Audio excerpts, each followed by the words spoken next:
ሰላም ጤና ይስጥልን የተከበራችሁና የተወደዳችሁ በዓለም ዙሪያ የምትገኙ ጣና ቴሌቪዥን ቤተሰቦች እንደምን ዋላችሁ ያላችሁበት የምድር ዳርቻ ሁሉ አክብሮታዊ ሰላምታችን ይድረሳችሁ በማለት የግንቦት 27 ቀን 2018 ዓ.ም የጣና ቴሌቪዥን የሰዓቱን ዜናችንን ይዘንላችሁ ቀርበናል። በቅድሚያም የሰዓቱን ዜናዎች ርዕሶቹን በማስቀደም እናስደምጣችኋለን። ፋኖ በመራቤቴ አውራጃ ታላቅ ጀብድ የፈጸመበትን ኦፕሬሽን ፈጽሟል። የመራቤቴ ኦፕሬሽንና የጎጃሙ ሰራዊት ኩብለላ በዜናችን ቀዳሚው መረጃችን ነው። ቤተክርስቲያን ጫና ማድረግ ካልቻለች እልቂቱ እንደሚቀጥል ታዋቂው ፖለቲከኛና ምሁር አሳስበዋል። የአሩሲውን ሃይማኖት ተኮር ጥቃት አስመልክቶ ጠንከር ያለ መልእክት ያስተላለፉት ምሁርና ፖለቲከኛ ማናቸው የሚለውን ሙሉ መረጃ ከዜናችን ታገኙታላችሁ። ለፋኖ ጠንከር ያለ ማሳሰቢያ ቀርበዋል። ይህን ማድረግ ካልቻላችሁ ነገ ነገሩ ከተበላሸ በኋላ እኔ የለውበትም ማለት አትችሉም ሲሉ ተንታኙ አሳስበዋል። ጉዳዩ ምንድነው? የሚበላሸው ነገርስ ምንድነው? የሚለውን ሙሉ መረጃ በዜናችን ተሰናድቷል። ጌታቸው ረዳ አብይን ድንክ አይደለም ድንኮቹኛው ነን ሲሉ ላለቃቸው ውዳሴ አቅርበዋል። ዜናችን ዝርዝር አለው። ከአሩሲያው ተከታታይ እልቂት ጀርባ የተጣመሩት እጆች እነማን ናቸው? ዓላማቸውስ ምንድነው? የሚለው መሰረታዊ ነጥብ በዜናችን ልዩ ትንታኔ ተዘጋጅቶበታል። ጣና ቴሌቪዥን በዚህ ጉዳይ ያሰናዳውን ትንታኔ በተከታታይ የሚያቀርብላችሁ ሲሆን ዛሬ የመጀመሪያው ክፍል ይቀርብላችኋል። ክቡራትና ክቡራን የጣና ቴሌቪዥን አድማጭ ተመልካቾቻችን እነዚህንና ሌሎች ዜናዎችን ይዘናል። እስከ ፍጻሜው አብራችሁ እንድትቆዩ እየጋበዝን ወደ ዝርዝር ዜናዎቹ እናልፋለን።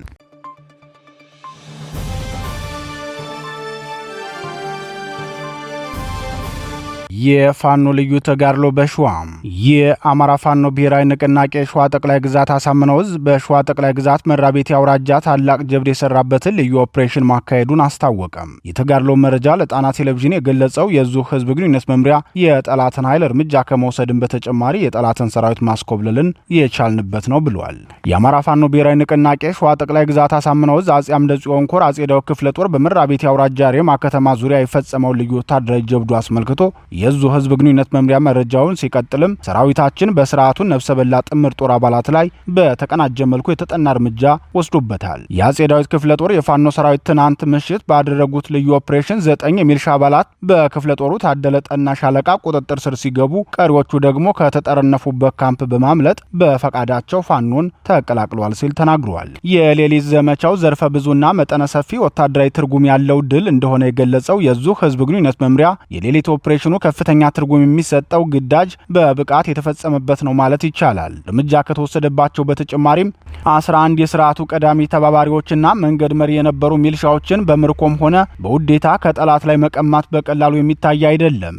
ከምንም በላይ ደግሞ ቀጠናው ላይ የስርዓቱ 101ኛ አየር ወለድ ኮማንዶ ክፍለ ጦርና እጅግ ከፍተኛ የስርዓቱ ወታደራዊም ፖለቲካዊም ካድሬዎች የተሰበሰቡበት እንደመሆኑ ይህን ኦፕሬሽን በስኬት ማጠናቀቅ የፋኖን የመፈጸም ብቃት ያሳያል በማለት አስታውቋል። በአንድ ሌሊት የተጠና ኦፕሬሽን ከቆሰሉትና ከሞቱት በተጨማሪ 11 አባላቱ ከግዳጅ ውጭ የሆኑበት የብልጽግናው ጥምር ጦር በሌላ ቀጠናም የአየር ወለድ ኮማንዶ መስመራዊ መኮንን ፋኖን ተቀላቅሎበታል። 10 አለቃ ገመቹ አማራ የተባለው የኦሮሚያ ክልል ተወላጁ የ112ኛ የአየር ወለድ ኮማንዶ አባሉ ፋኖን የተቀላቀለው ከነሙሉ ትጥቁ ነው። የአየር ወለድ ኮማንዶ አመራሩ ፋኖን የተቀላቀለው አማራ ፋኖ ብሔራዊ ንቅናቄ ሸዋ ጠቅላይ ግዛት አሳምነው ዕዝ የአጼ አምደ ጽዮን ኮር የራስ አበበ አረጋይ ክፍለ ጦርን ሲሆን 10 አለቃ ገመቹ አማራን ጨምሮ ሌሎች የስርዓቱ ሰራዊት አባላት የፋኖን ጥሪ እንዲቀበሉ የራስ አበበ አረጋይ ክፍለ ጦር መረጃና ደህንነት ክፍል ከፍተኛ ድርሻ መወጣቱን የደረሰን መረጃ ያመላክታል። ይህ በእንዲህ እንዳለ የአማራ ፋኖ ብሔራዊ ንቅናቄ አጼ ቴዎድሮስ ዕዝ 201ኛ ኮር የብልጽግናውን ሰራዊት ከካምፕ ማስኮብለሉን ቀጥሎበታል።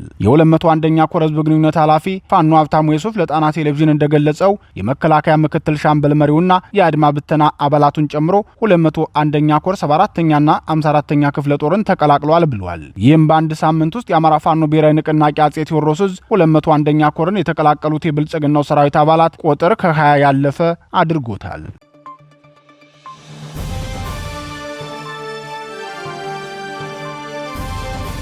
ቤተ ክርስቲያኗ ጫና ታድርግ። አቶ ሙሼም ባለፉት 8 ዓመታት ኦሮሚያ ክልል ያለማቋረጥ ማንነትና ሃይማኖት ተኮር ጥቃት ተጠናክሮ መቀጠሉን ተከትሎ በኢትዮጵያ ህዝባዊ ቁጣ ቀስቅሷል። በርካታ የኪነ ጥበብ ሰዎችና ፖለቲከኞች ቁጣቸውንና ሀዘናቸውን እየገለጹ ሲሆን የቀድሞው የኢዴፓ ሊቀመንበርና የባንክ ባለሙያው አቶ ሙሼ ሰሙ ጥቃቱን በዘላቂነት ለማስቆም ቤተ ክርስቲያን በመንግስት ላይ ጫና ማድረግ ይኖርባታል ሲሉ አስተያየታቸውን ሰጥተዋል። የቀድሞ ፖለቲከኛና የአሁኑ የባንክ ባለሙያው አቶ ሙሼ ለሩሲያው ጭፍጨፋ ባስተላለፉት መልእክታቸው ታሪክንና ዓለም አቀፍ ሕግን በመጥቀስ ብልጽግናውን በአደባባይ ወቅሰዋል። ምሁሩ አስተያየታቸውን ሲጀምሩም ማንነትና ሃይማኖትን ሰበብ አድርጎ ሰዎችን መጨፍጨፍ የሚከለክለውን የተባበሩት መንግስታት የጂኖሳይድ ኮንቬንሽን ኢትዮጵያ እንደ አውሮፓውያን አቆጣጠር ጁላይ 11 ቀን 1949 ዓመተ ምህረት መፈረም ብቻ ሳይሆን ስምምነቱን ያጸደቀች በማድረግ ማንነትና ሃይማኖት ሰበብ ያደረገ ጭፍጨፋ የህግ ተጠያቂነትን እንዲያስከትል የተስማማች የመጀመሪያዋ ሀገር ናት። ይህ የሆነው ከ77 ዓመታት በፊት በአባቶቻችንና በአያቶቻችን ዘመን ነው። ዛሬ ከ77 ዓመት በኋላ ግን የህጉ ፋይዳ የሰው ልጅ ክቡርነት ውሉ ጠፍቶን ፊት ለፊት አዛኝ መሳይ ቅቤ አንጓች በዝግ በር ጂኖሳይድን የሚያሞግሱና የሚያንቆለጳጵሱ ዜጎችን እንደ አሸን እያፈራች አሳፋሪና ዘግናኝ ሀገር መገለጫ ሆነናል ብለዋል። ምሁሩ አክለውም የጸጥታ ተቋማት ዜጎችን ከጂኖሳይደሮች መከላከል፣ ህግ ማስከበር፣ ማክበርና ሰላምን ማረጋገጥ የተሳናቸው መሆኑን ሳያንስ የመንግስት ሚዲያዎች የሚመለከታቸው የሰብአዊ መብት ተቋማት የተጨፈጨፉ ንጹሃን ዜጎችን ሞት ለመዘከርና ለመዘገብ የሚጸየፉና የሚተናነቃቸው ሆነዋል በማለት ገልጸው አቶ ሙሼ ሲቀጥሉም ኢትዮጵያ ዓለም አቀፍ ስምምነት ግዴታ የሚጣልባቸው በተለይ ሃይማኖትና ማንነትን መሰረት አድርገው ጂኖሳይድ የሚፈጽሙ ላይ ተጠያቂነት የሚያስከትለውን ስምምነት በ1949 ስታጸድቅ ህግን ልታስከብር ጥፋተኞችን ልትቀጣ ተስማምታለች። በ1950ዎቹም ይህንኑ ስምምነት በቀጥታ ወደ ህጎቿ በማዋሃድ ወንጀሉንና ተጠያቂነቱን በ1957 ዓ.ም የወንጀለኛ መቅጫ ህጎቿ ውስጥ አካታለች ሲሉ ገልጸዋል። በመጨረሻም አቶ ሙሼ መፍትሄ የሚሉትን ሲያቀርቡም መንግስት መፍትሄ ሊሰጠን ካልቻለ ግፍን፣ ጭካኔንና ጭፍጨፋን አንለምድም፣ ዝም አንልም ማለት አለብን። የኢትዮጵያ ኦርቶዶክስ ተዋሕዶ ቤተክርስቲያንም ኢትዮጵያ የፈረመችውንና ያጸደቀችውን የጂኖሳይድ ስምምነቶችን መሰረት በማድረግ የተባበሩት መንግስታት በዓለም አቀፍ ደረጃ ያጸደቀውን ስምምነት እንዲያከብር፣ እንዲያስከብርና ህጉን እንዲያስፈጽም አቤት ማለት አለባት ሲሉ ማሳሰቢያቸውን አቅርበዋል። በአሩሲ ጠቅላይ ግዛት በኢትዮጵያ ኦርቶዶክስ ተዋሕዶ ቤተክርስቲያን አማኞች ላይ የተፈጸመውን ተከታታይ ጥቃት አስመልክቶ በርካቶች ቁጣቸውን እየገለጹ ይገኛሉ። ጣና ቴሌቪዥንም ከዚህ ጥቃት ጀርባ ያሉትን እጆች ማንነትና የጥቃቱን ዋና ዓላማ በተመለከተ በተከታታይ የትንታኔ ዘገባ አሰናድተናል። የመጀመሪያው የትንታኔ ዘገባችንም በዚህ ዜና ሰዓት የምናስደምጣችሁ መሆኑን እየገለጽን ወደ ተከታዩ መረጃችን እናልፋለን።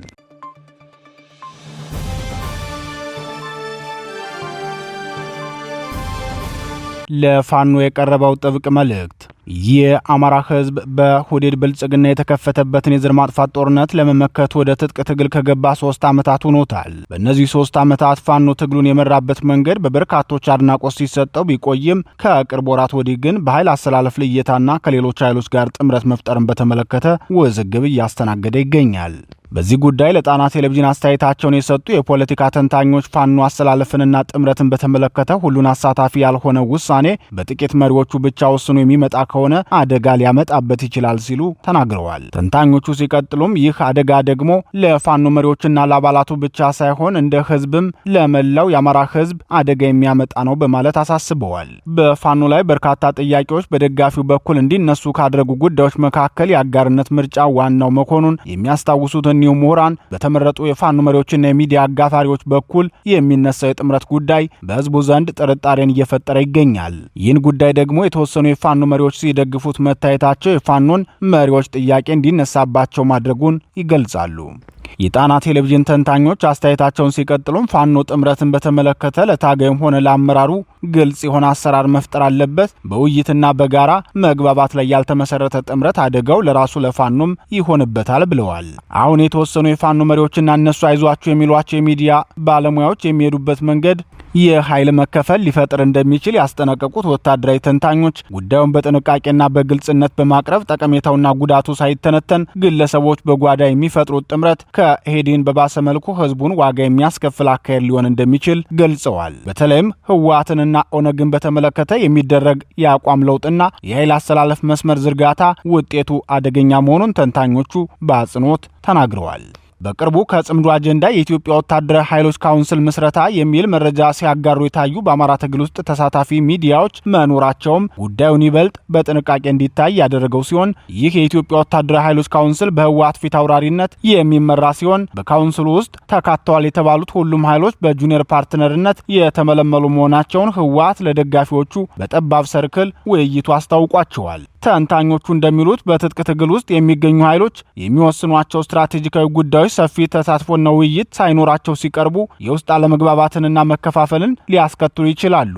በመሆኑም የፋኖ አመራሮችና የትግሉ ደጋፊዎች በሚቀጥሉት ውሳኔዎች ላይ ግልጽነትን፣ ተጠያቂነትንና የሁሉንም ወገኖች ተሳትፎ ማረጋገጥ እንደሚገባ አሳስበዋል።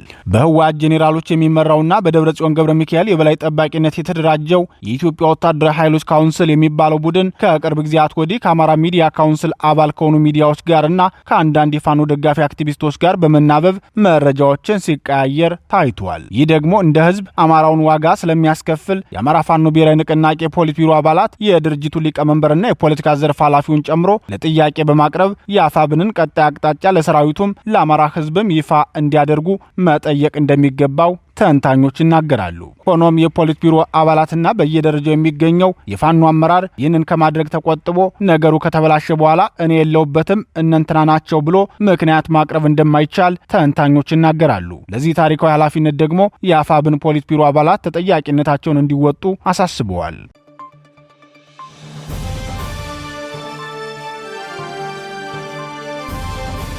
አብይ ድንክ አይደለም፣ ድንኮቹ እኛው ነን። ጌታቸው የብልጽግናው ሊቀመንበር የምስራቅ አፍሪካ ጉዳዮች አማካሪ ሚኒስትሩ ጌታቸው ረዳ በተለያዩ ጉዳዮች ዙሪያ ከቱርኩ ቲአርቲ ጋር ቃለ ምልልስ አድርገዋል። የቀድሞው የትግራይ ክልል ጊዜያዊ አስተዳዳሪና የህወሓት ምክትል ሊቀመንበሩ ጌታቸው በቃለ ምልልሳቸው ከዓመታት በፊት አብይ ድንክ ነው፣ የፖለቲካ ድንክ ነው፣ የእውቀት ድንክ ነው፣ ከትምህርት ማስረጃው ጀምሮ ሁሉም የተጭበረበረ ነው የሚለውንና በብልጽግናው ሊቀመንበር ዘንድም ቄም ያስያዘባቸው ንግግራቸውን በዚህ ቃለ ምልልሳቸው ምርጫው የእሳቸውን አገር አቀፍ ተወዳጅነት ያረጋገጠልኝ ነው በማለት አርመው ቀርበዋል። የህወሓት ፍንካቹ ስምረት ፓርቲ ሊቀመንበርና የብልጽግናው ሊቀመንበር የምስራቅ አፍሪካ ጉዳዮች አማካሪ ጌታቸው ረዳ ከስደት ያዳኑኝና ሹመት የሰጡ ጠቅላይ ሚኒስትሩ ናቸው ብለው ከዓመት በፊት ያመሰገኗቸውን የብልጽግናው ሊቀመንበር በሰሞኑ የጨረባ ምርጫም አድናቆት ችረዋቸዋል። አብይ ድንክ ነው፣ ትምህርቱም ፎርጅር ነው ሲሉ አስቀድመው ሲናገሩ የነበሩት አቶ ጌታቸው በዚህ ሰዓት ግን ይህ የተለየ ምርጫ ነው፣ እኔ እስከምረዳው ድረስ የእርሳቸው ተወዳጅነት ምን ያህል እንደሆነ የሚፈትሽ ብቻ ሳይሆን ሰዎች በየቦታው ባለው አነስተኛ ግጭትና ሁከት ምን ያህል እንደተማረሩ የሚያሳይ ነው በማለት የአገሪቱን ነባራዊ ሁኔታ እስከመካ የሚደርስ ውዳሴ ለግሰዋቸዋል። አቶ ጌታቸው ለብልጽግናው ሊቀመንበር መወድስ ያቀረቡበትን የቲአርቲን ሚዲያ ቃለ ምልልሳቸውን ሲቀጥሉም ሰሞኑን ጅማ ነበርኩ፣ አሁን ደግሞ አዲስ አበባ ነኝ። ቢያንስ በጅማና አዲስ አበባ ምርጫ ሲካሄድ አይቻለው። ሰዎች በነቂስ ወጥተው ድምጽ ይሰጡ ነበር። በአንዳንድ አካባቢዎች የተወሰኑ የተቃዋሚ ኃይሎች የጦር መሳሪያዎችንና ፈንጂዎችን ጭምር በመጠቀም ድምጽ አሰጣጡን ለማስቆም መሞከራቸውን አውቃለሁ። ነገር ግን በሺዎች አልፎ ተርፎም በመቶ ሺዎች የሚቆጠሩ ሰዎች የዚህን አይነት ሙከራዎች ተቋቁመው ድምጻቸውን ለመስጠት ሲወጡ አውቃለሁ በማለት ራሳቸውን ለትዝብትና ለትችት እስከ ማጋለጥ የደረሰ አድናቆትን ለብልጽግናው ሊቀመንበር ለግሰዋል። ጠቅላይ ሚኒስትሩንና ፖሊሲዎቻቸውን የሚደግፉና በዚህም መሰረት ድምጽ የሚሰጡ በሚሊዮኖች የሚቆጠሩ ሰዎች እንዳሉ ሁሉ ሌሎች በሚሊዮን የሚቆጠሩ ሰዎች የጠቅላይ ሚኒስትሩን ወይም የገዢውን ፓርቲ ፖሊሲዎች ቢቃወሙም በአንዳንድ የሀገሪቱ ክፍሎች እየተስፋፋ በመጣው የሁከት ድርጊት የተጸየፉ እንደሆኑ ለማመን የሚያስችል ምክንያት አለ ሲሉ የተናገሩት የቀድሞ የህወሓት ምክትል ሊቀመንበር እሳቸው ሁከትና ብጥብጥ ብለው ለጠሩት የሀገሪቱ ዋና ችግር መንስኤው የብልጽግናው ሊቀመንበር የሚከተሉት የጦርነት ፖሊሲ ዋናውን ድርሻ መውሰዱን ግን ዘንግተውታል ሲሉ የጣና ቴሌቪዥን ተንታኞች ይተቻሉ። አቶ ጌታቸው ረዳ በብልጽግናው ሊቀመንበር የትውልድ መንደርና በአዲስ አበባ ተገኝተው የታዘብኩት የአብይን ተወዳጅነት ነው ብለው ሲናገሩ እሳቸው እወክለዋለሁ በሚሉት ትግራይ ክልል ምርጫ አለመካሄዱን፣ በአማራ ክልልም አብዛኛው ቦታ ምርጫ አለመካሄዱና በየቀኑም በድሮን ህዝብ እየተጨፈጨፈ መሆኑን በመዘንጋት ወይም ለአለቃቸው ታማኝነታቸውን ለማሳየት እንደሆነ ተንታኞች ይገልጻሉ። ተንታኞች አክለውም አቶ ጌታቸው ድንክ ነው ብለው የገለጿቸውን አለቃቸውን በዚህ ሰዓት አገር አቀፍ ተወዳጅነት ያላቸው መሪ ናቸው ብለው የተናገሩት ያኔ ድንክ ነው፣ ትምህርቱን ፎርጅር ነው፣ ያልኩት ስህተት ነው፣ ድንኩ እኔ ነኝ እያሉ ነው በማለት ተንታኞች ሐሳባቸውን ጨምረዋል።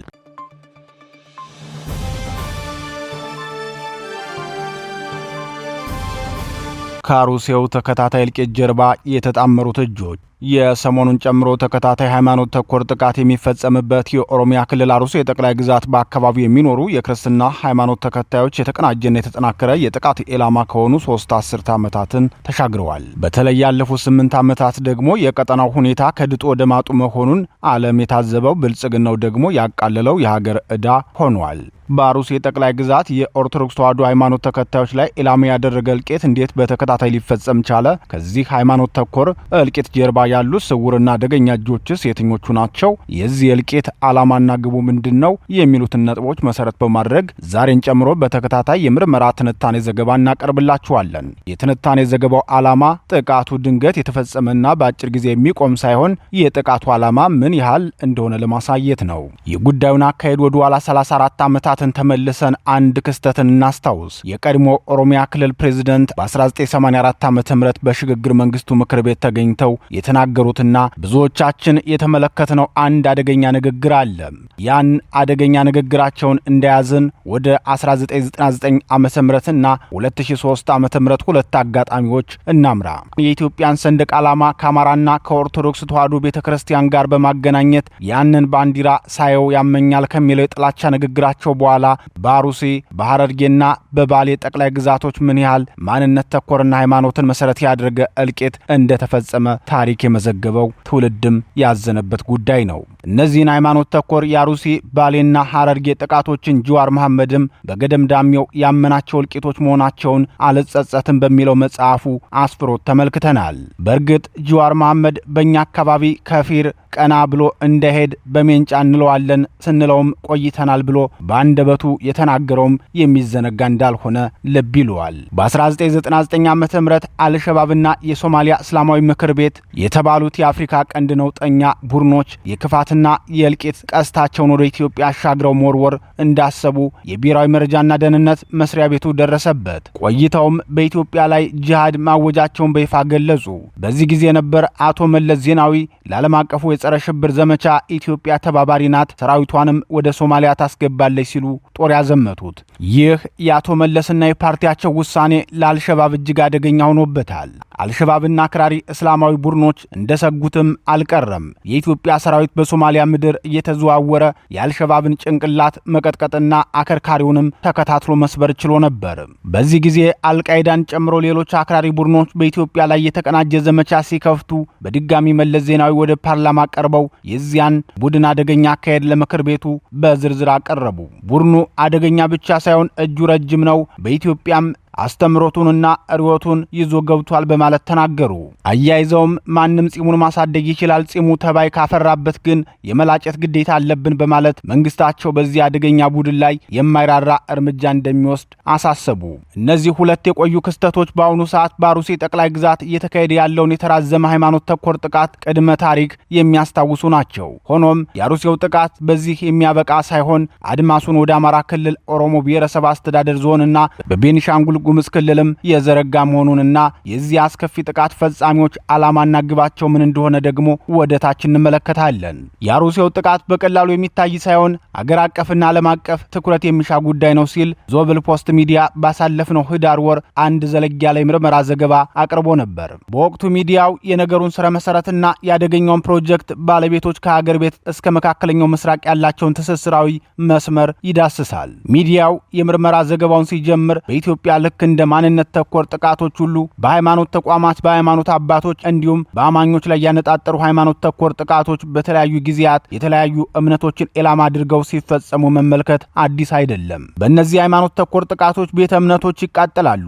የሃይማኖት አባቶችና የጥቃቱ ኢላማ የተደረገው ሃይማኖት ተከታዮች በአሰቃቂ ሁኔታ ከመገደል እስከ የከፋ የአካል ጉዳት ይደርስባቸዋል። ይህ ችግር የኢትዮጵያና ህዝቧ አንገብጋቢ ብሔራዊ አደጋ መሆኑን በርካቶች ይስማሙበታል ይላል። የኢትዮጵያና የህዝቧ አንገብጋቢ ብሔራዊ አደጋ ሲል ዞብል ፖስት የገለጸው ይህ ሃይማኖት ተኮር ጥቃት በኢትዮጵያ ከተፈጸሙ ሃይማኖት ተኮር ጥቃቶች መካከል በኢትዮጵያ ኦርቶዶክስ ተዋሕዶ ቤተክርስቲያን የሃይማኖት አባቶችና ምዕመናን ላይ በኦሮሚያ ክልል አርሲ ዞን የተፈጸመው ሃይማኖት ተኮር ጥቃት አንዱ ነው። በእርግጥ በአካባቢው መሰል ሃይማኖት ተኮር ጥቃቶች መፈጸም ከጀመሩ ከ3 አስርት ዓመታት በላይ መቆጠሩን የተለያዩ ተጨባጭ መረጃዎች ያሳያሉ በማለት የነገሩን ጅማሮ ከስሩ ይፈትሻል። ሚዲያውም ለአንድ ወር አካባቢ የመረጃ ማሰባሰብ ተግባራትን ካከናወነ በኋላ በአርሲ ክርስቲያኖች ላይ የሚፈጸሙ ተደጋጋሚ ጥቃቶችን አስመልክቶ የደረሰበትን ሀቅ አቅርቧል። በዞብል ፖስት የምርመራ ዘገባ የተገኙት 4 አደገኛ ሐቆች ሲሆኑ የአቶ ተመስገን ጥሩነህና የብልጽግናው ሊቀመንበር የበዛ ቸልተኝነትም በምርመራው አጋልጧል። የዞብል ፖስት ምርመራ ዘገባ ግኝቶች ጥቃቱ ሃይማኖት ተኮር መሆኑ ራሱን በይፋ ያልገለጠው የአልሸባብ ክንፍ በኢትዮጵያ ስለመኖሩ፣ የአክራሪ ታጣቂዎች ወታደራዊ ስልጠናና ርዕዮተ ዓለማዊ አስተምህሮ በኢትዮጵያ በስፋትና በነጻነት እየተካሄደ መሆኑና ከኢትዮጵያ ሶማሊያ ያለው የግንኙነት መስመር ያለውን አደገኛነት አስቀምጧል። በአሩሲ የጠቅላይ ግዛት የሚፈጸመው ተከታታይ ጥቃት ሃይማኖት ተኮር ነው ሲል ሚዲያው የሚገልጸው ምንም እንኳን የአሩሲ ዞን ዋና አስተዳዳሪ አቶ ኢብራሂም ከድር እና የኢትዮጵያ የሃይማኖት ጉባኤ ሰብሳቢ ቀሲስ ታጋይ ጥቃቱ ሃይማኖት ተኮር አይደለም ቢሉም እውነታው ግን ከዚህ ተቃራኒ ነው ብለዋል። በኦሮሚያ ክልል በአርሲ ዞን በሚገኙ የተለያዩ አካባቢዎች በርካታ የኢትዮጵያ ኦርቶዶክስ ተዋሕዶ ቤተክርስቲያን አማኞች እና የሃይማኖት አባቶች መገደላቸውን ተከትሎ ከተለያዩ ወገኖች የተለያዩ መግለጫዎች ተሰጥተዋል። ጥቃቱ የተፈጸመበትን የአርሲ ዞን የሚያስተዳድሩት አቶ ኢብራሂም ከድር በአካባቢው በክርስቲያኖች ላይ የተፈጸመውን ጥቃት ሐሰት ነው በማለት ማስተባበላቸውን ቢቢሲ የአማርኛው ክፍል በጥቅምት 20 ይዞት በወጣው ዘገባ ገልጾ ነበር።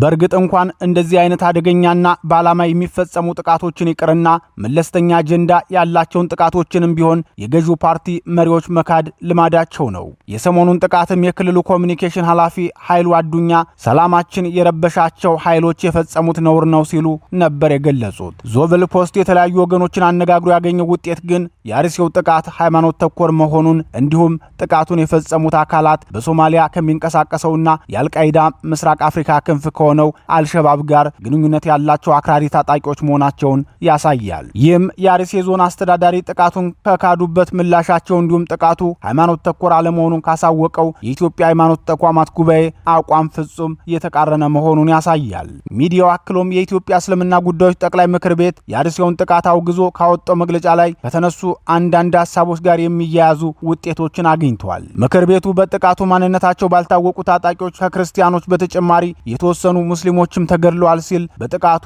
ከኢትዮጵያ ኦርቶዶክስ ተዋሕዶ ቤተክርስቲያን የሃይማኖት አባቶችና ተከታዮች በተጨማሪ የእስልምና ሃይማኖት ተከታዮችን መገደላቸውን አሳውቋል። ዞብል ፖስት ጥቃቱ ከተፈጸመባቸው አካባቢዎች አንዱ በሆነው የሸርካ ወረዳ ነዋሪዎችን አነጋግሮ ያገኘው መረጃ እንደሚያሳየው በአርሲ የተለያዩ ወረዳዎች የኢትዮጵያ ኦርቶዶክስ ተዋሕዶ ቤተክርስቲያን አማኞችና የሃይማኖት አባቶች በተለየ ሁኔታ ኢላማ ተደርገው መገደላቸውን አረጋግጠዋል። በተጨማሪም 2 የእስልምና ሃይማኖት ተከታይ አባውራዎች ወራት በፊት በኢትዮጵያዊ ወግ ጎረቤቶቻቸውን ከጥቃት ለመሸሸግ ሞክረዋል በሚል ክርስቲያኖችን ከግድያ ልታስመልጡ ሞክራቸዋል ተብለው በአሳዛኝ ሁኔታ ተገድለዋል። ይህ መረጃ የኢትዮጵያ እስልምና ጉዳዮች ጠቅላይ ምክር ቤት የእስልምና ሃይማኖት ተከታዮችን መገደላቸውን በመግለጫው ካሳወቀበት ክፍል ጋር የሚገናኝ ነው። በሸርካ ወረዳ ከክርስቲያኖች በተጨማሪ በእስልምና ሃይማኖት ተከታዮች ላይ የተፈጸመው ጥቃት እንደ አይኤስአይኤስ፣ አልሸባብ ወይም ቦኮ ሃራም ያሉ እስላማዊ ታጣቂ ቡድኖች በሚገኙባቸው ሀገራት ውስጥ በተቆጣጠሯቸው አካባቢዎች ርዕዮተ ዓለማዊ አስተሳሰቦችን ተቃርነዋል ወይም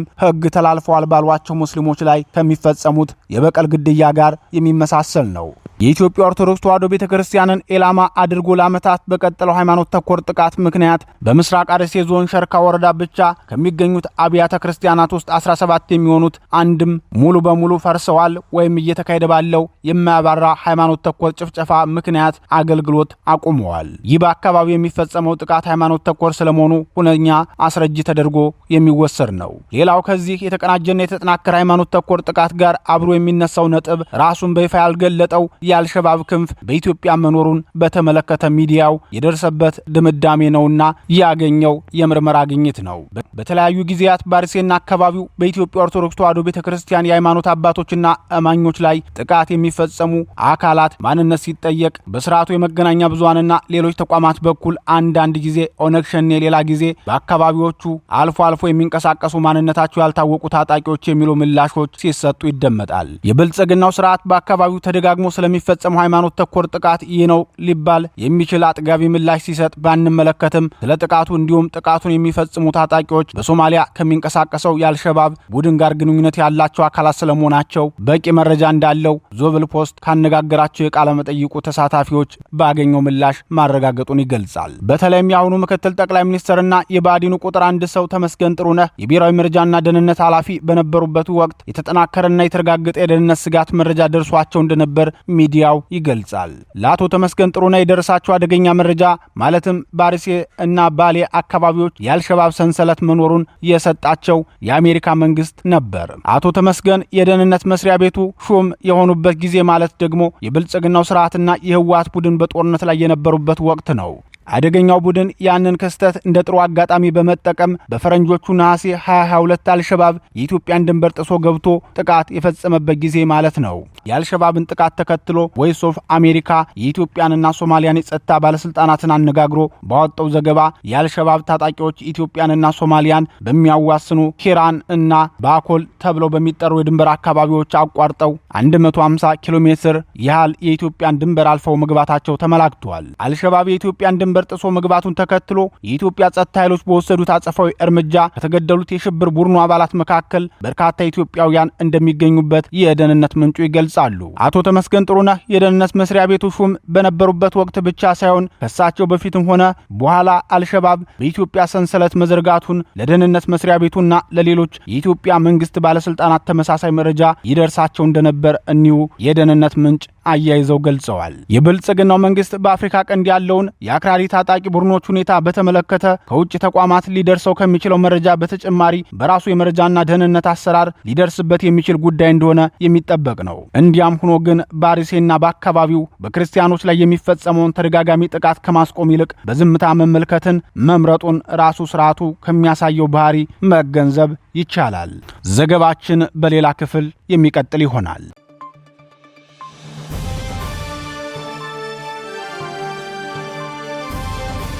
ክቡራትና ክቡራን የጣና ቴሌቪዥን አድማጭ ተመልካቾቻችን የሰዓቱ ዜናችን የተከታተላችሁትን ይመስል ነበር። በምሽቱ የጣና ዜና ወጃችን እስከምንገናኝ በዚሁ ተሰናበትን። ጤና ይስጥልን።